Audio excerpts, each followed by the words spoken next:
So this is a video showing the behind the scenes of making a puzzle. I am setting the temperature and time for the auto press for 385 for 90 seconds.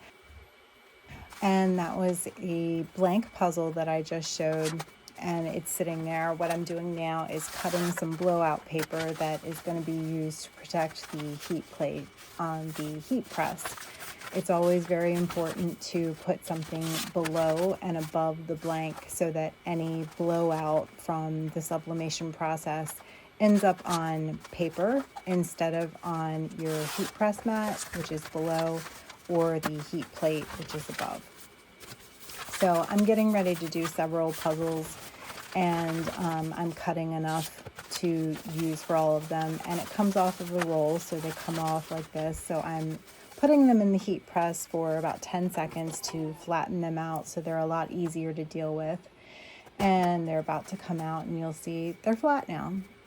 So now I've got everything together.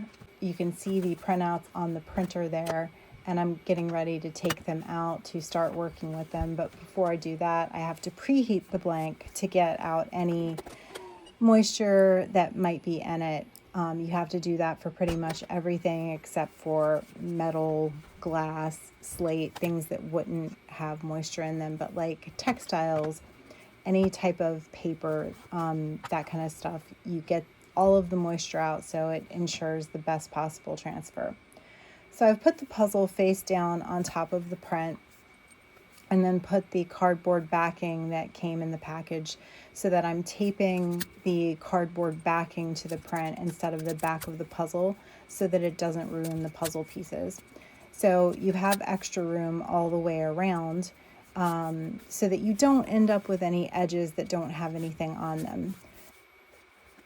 So I just turned on the bathroom fan to give us some ventilation. So the sublimation process does cause fumes.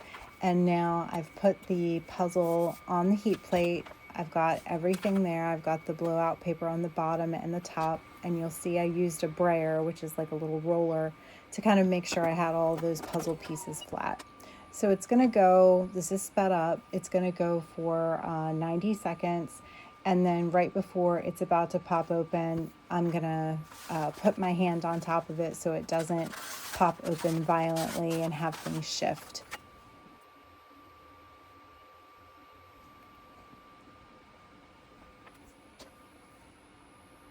So you can see, okay, we're down to about 10 seconds. So when it opens, you'll see the blowout paper on top is going to kind of slide a little bit or stick to the top plate. So this is a controlled open.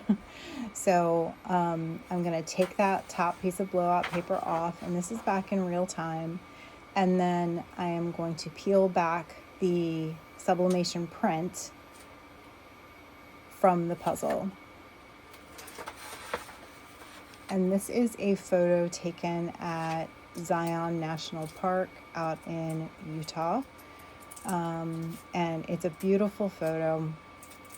I had decided to go through some of my photo books and find my favorite photos from some of my travels and put those on puzzles, because the puzzle that I did of Mount Rainier did really well back in the fall in the craft shows.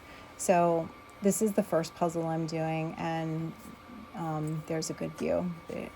These are a little glossy, so they get glare. So that one's done. I gave the thumbs up. So here you'll see the print, what it looks like after it's done, and you can kind of see the puzzle pieces. So that's pretty cool. And here's another close-up of that. And there's going to be a picture at the end as well. But it goes from being completely blank to a beautiful puzzle. So here I'm setting the heat press to 400 degrees and 60 seconds, and we're going to do the puzzle bag. So for the puzzles, I have two choices. The one that I'm working on here is the kind of silky drawstring bag. And the other choice is a zipper canvas bag, like a small toiletry or cosmetic bag. But for the purposes of this video here, I made all of the silky toiletry bags. So Since this is a textile, like the puzzle, we are going to preheat it to get out any moisture. And we're also going to lint roll it to make sure that we're getting off any debris that might be on top of it. And so I'm going to press this for about 10 seconds to get any moisture out of it. And then we'll prep the actual bag to get sublimated. And what I do is I put a photo on the bag, kind of like if you had a puzzle in a box, the box top would have the photo. This is just to collect the puzzle pieces once you take the puzzle apart. And what I also do is give a full-size printout of the puzzle, so that you're not just trying to put it together from a small photo on the puzzle bag. But I'm placing the image on top of the bag right now, and I'm securing it down with heat-resistant tape, because you wouldn't be able to use regular tape in the heat press. So this is ready to go in. So I didn't say this when I put it in to preheat it before, but when you have anything that has delicate areas, you want to try and hang them off the side of the heat press as much as possible, and you'll see me put that towards the back. So because this has a ribbon, I try to leave that off, especially since I'm not trying to sublimate close to that area. If this was a zipper bag, it would be the same thing.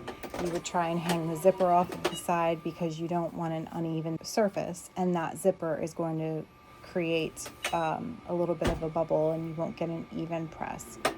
So I sped that up, and that's done sublimating. I took the blowout paper off, and I'm waiting a little bit to take the print off just so it can stop sublimating. And there's what the bag looks like after it's been sublimated, and that's what all of the puzzle pieces will go into. And here are photos of all of the puzzles. The first puzzle here is the mother and child statue in Roosevelt Center in Greenbelt, Maryland. This is Zion National Park in Utah. The blue-footed booby in the Galapagos Islands. Mount Rainier National Park in Washington State. And sunset over Daphne Major in the Galapagos Islands. As always, this video is lab tested and lab approved.